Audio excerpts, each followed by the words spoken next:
এই যে absolute majority, এটা অ্যাবসলিউটলি করাপ্ট কিভাবে করে দেয়, জনগণের দাবিকে আড়াল করা যাবে, এবং এটি যারা করেছে তারা ক্রমান্বয়ে নিজেরাই ফ্যাসিবাদ হয়ে উঠেছে।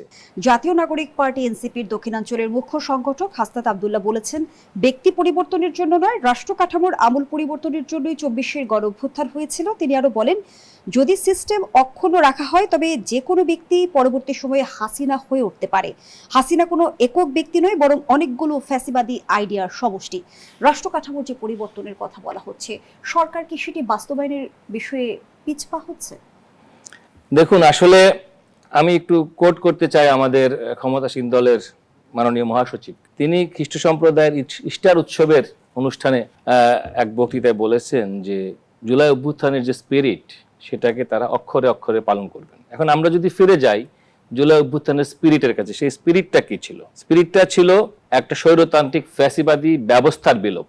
শুধু ব্যক্তি নয়, ব্যবস্থার কথাই কিন্তু এখানে ফোকাস হয়েছে। এবং ওই অভ্যুত্থানের মূল জায়গাটাই ছিল একটা বৈষম্যহীন এবং একটা অন্তর্ভুক্তিমূলক সমাজের প্রসঙ্গ। সেটি যদি করতে হয় তাহলে আমরা দেখব যে এই সমাজে, এই সিস্টেমে, যে সিস্টেমের মধ্য দিয়ে তারা এখন পার্লামেন্টে আছেন, এই সিস্টেমে যে মেজরিটি তারা পেলেন, সেই মেজরিটিকে তারা কি ফ্যাসিবাদের টুল মনে করেন নাকি গণতন্ত্রের উপাদান মনে করেন? আমরা তো দেখেছি যে ত্রয়োদশ জাতীয় সংসদ নির্বাচনে আমরা কেউ পছন্দ করি বা না করি, দেশের একটা বিরাট জনগণের ম্যান্ডেট তারা পেয়েছেন এবং নিরঙ্কুশ সংখ্যাগরিষ্ঠতা তারা লাভ করেছেন।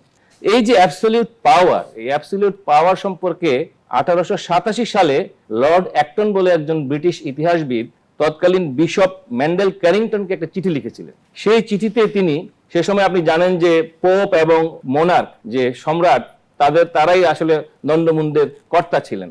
তাদের অ্যাবসলিউট পাওয়ার আসলে কি করে? অ্যাবসলিউট পাওয়ার অ্যাবসলিউটলি কিন্তু করাপ্ট করে দেয়। সেটাই কিন্তু আপনার লর্ড অ্যাক্টন 1887 সালে বলেছিলেন। আজকে আমরা দেখি এই যে অ্যাবসলিউট মেজরিটি, এটা অ্যাবসলিউটলি করাপ্ট কিভাবে করে দেয় আমরা দেখতে পাচ্ছি এই পার্লামেন্টের কার্যপ্রণালীর মধ্য দিয়ে। সেটা কি?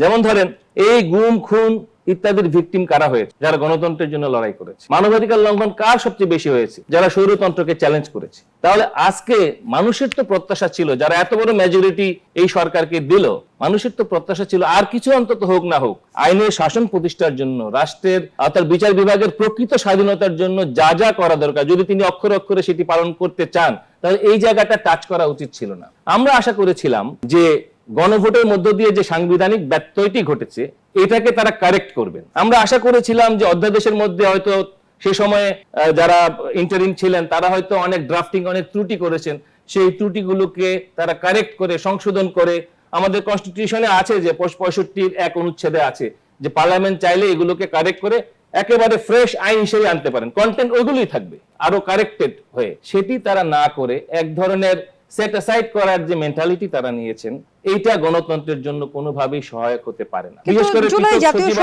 শতভাগ পূরণে বিএনপি অঙ্গীকারবদ্ধ, সংসদে কিন্তু স্বরাষ্ট্রমন্ত্রী এমনটি জানালেন। এগুলো তো লিপ সার্ভিস বলে একটা রাজনীতিতে একটা কথা আছে। এই লিপ সার্ভিস তো মানুষ বোঝে এবং সেটা কাজের মধ্য দিয়ে প্রমাণিত হয়। আপনি দেখেন, দীর্ঘকাল যাবৎ মানুষের ডিমান্ড ছিল যে আমাদের বিচার বিভাগের স্বাধীনতা। এখন আবারও যদি সেই বিচারকদের নিয়োগ, অধস্তন আদালতের বিচারকদের বদলি, প্রমোশন ইত্যাদি যদি আবার সেই নির্বাহী বিভাগের হাতে চলে যায়, তাহলে কি বিচার বিভাগ স্বাধীন থাকে? তাহলে কি বিচার বিভাগ স্বাধীনভাবে কাজ করতে পারবে? তারা কি স্বৈরতন্ত্রকে, সংবিধানের বিচ্যুতিকে তারা চ্যালেঞ্জ করতে পারবে? পারবে না। ফলে সংবিধানের কাস্টোডিয়ান হিসেবে কোর্টের যে একটা ইন্ডিপেন্ডেন্ট রোল, অর্থাৎ সেপারেশন অফ পাওয়ার, এটাকে কিন্তু কার্যত চ্যালেঞ্জ ছুড়ে দেওয়া হয়েছে। আজকে ফিরে যেতে হবে অভ্যুত্থানের স্পিরিটের কাছে, এবং সেটা যদি যেতে হয় তাহলে পার্লামেন্টে ফ্রেশ বিল এনে তাদেরকে প্রমাণ করতে হবে যে তারা অভ্যুত্থানের স্পিরিটের প্রতি অঙ্গীকারাবদ্ধ। শুধুমাত্র আইনি অনুচ্ছেদের মারপেচের মধ্যে ফেলে জনগণের দাবিকে আড়াল করা যাবে, এবং এটি যারা করেছে